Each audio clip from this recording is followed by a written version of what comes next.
যদি একটা মাছ চলে যায় কিংবা বর্ষির কওয়াল থেকে একটা মাছ চলে যায় তখন আমরা কি বলি? কি বলি? ওহ, গাওটা ঝালাচ্ছে রে, এ বলি না বলি?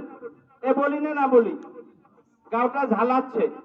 তো মাছের চেয়ে রমজান কি ছোট? মাছের চেয়ে রমজান ছোট? পুলিশ যদি আসি বলে এই বহলগুড়িতে ছিপ ফেলা যাবে না, উঠো, উঠি যাবো কিনা? উঠি যাবো কিনা? মাছ মারা যাবে না, চলে যাও, চলে যাব। এই মুহূর্তে যদি পুলিশের 14 গোষ্ঠী আসি বলে এই রোজা রাখা যাবে না, এখনে খাও, খাবো কি আমরা? খাবো। তাহলে এই যে রোজার মতো এত দামি একটা জিনিস আমাদের থেকে চলে যাচ্ছে, কয়জনের গাও ঝালাইছে বলেন তো?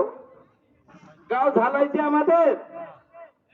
যখন আপনার আমার গাওটা ঝালাবে রমজানের বিদায়ের সাথে সাথে বুঝতে হবে আমাদের ভিতরে একটু ঈমান আছে। এই জন্যই তো আল্লাহর নবী ফরমাইছেন, মান সামা রমাদানা ঈমানা ওয়া ইহতিসাবা গুফিরা লাহু মা তাকাদ্দামা মিন জামবি। যারা ঈমানের সাথে রোজা পালন করবে তো 1 বছরের গুনাহ মাফ হয়ে যাবে। বলেন সুবহানাল্লাহি ওয়া বিহামদিহি। এটা শুনি তো খুব খুশি। নবীর খালি একটা কথা শুনে খুশি হব, আর কথাগুলো শুনতে হবে না? পরক্ষণে নবী বলতেছেন, রুব্বা সাইমিন লাইসা লাহু মিন সিয়ামি ইল্লা জুয়ে। এমন কিছু রোজাদার আছে যাদের রোজা রাখা ভুকা ছাড়া মানে পেটে ক্ষুধা ছাড়া আর কোনো লাভ নাই। এই জন্যই তো নবী আরো বলছে, লাইসা সিয়ামু মিনাল আকলি ওয়াস শারাব। পানাহার এবং খানা পরিত্যাগ করার নাম রোজা নয়। ইন্নামা সিয়ামু মিনাল লাগবি ওয়াল ফুহশা। অশ্লীলতা, বাজে কথা, খারাপ জিনিস থেকে পরিহার করাটার নাম হলো রোজা। 15টা রোজা চলে যাচ্ছে। সম্মানিত উপস্থিতি, আমাদের গাঁও কি কোনোদিন ঝালাইলো যে সামনে যাদের সাথে গত মাসে যাদের সাথে ইফতার করেছি তাদের ইফতার ফতেয়া খাইতেছি, এবারে তাদের কি খাইতেছি? তার মধ্যে তো একজন এই যে আমাদের পাশে ডাক্তার ইব্রাহিম, গত বছর একসঙ্গে ইফতার করেছি কত আনন্দের সাথে, আর এবার তার বাড়িতে ফতেয়া খেলাম। কি খেলাম? ফতেয়া, বুঝেন না, খতম খাইলাম। এবারে আমরা যারা এখানে উপস্থিত আছি যদি আল্লাহ তৌফিক দেয় ইফতার একসঙ্গে করতে পারি, সামনের বছর যে আপনি আমি দুনিয়ায় থাকবো এই গ্যারান্টি আছে?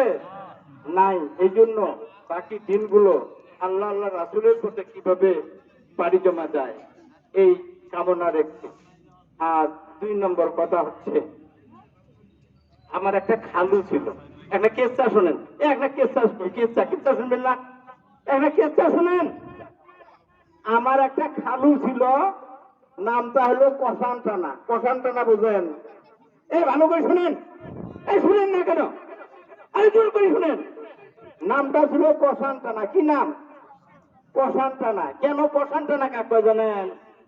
মেলা পদের তরকারি রাখা হয়, উনি তো সবারে খালু দুলা ভাই না, ওই শালাগুলো যা বলে সময় দিয়ে বলে, এই দুলা ভাই আপনি এটা চাকি দেখেন তো কোনটা ভালো হয়েছে। সবগুলো উনি চাকতে যেটা কষানের তরকারি বুঝলেন তো, কষানের যেটা খুব ভালো ওইটা কয় যে এই যে ভালো হয়েছে, তার মানে ওটা কষান। এই জন্য ওনার নাম হচ্ছে কষান টানা। আমি ওই সুরে সুর মিলিয়ে বলতে চাই, মেলা দল দেখলাম, এটাও দেখলাম, সেটাও দেখলাম, ওটাও দেখলাম, সেটাও দেখলাম, একবার কোরআনের দল দেখি না কেন কেমন হয়?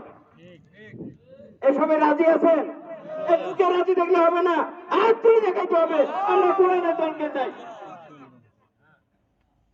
অনেক নেতা আপনাদের সামনে আসবে, শুদ্ধভাবে কোরআন শরীফটাও পড়তে পারে না। এই কি বলেন? শুদ্ধভাবে কোরআন শরীফটা পড়তে পারে না।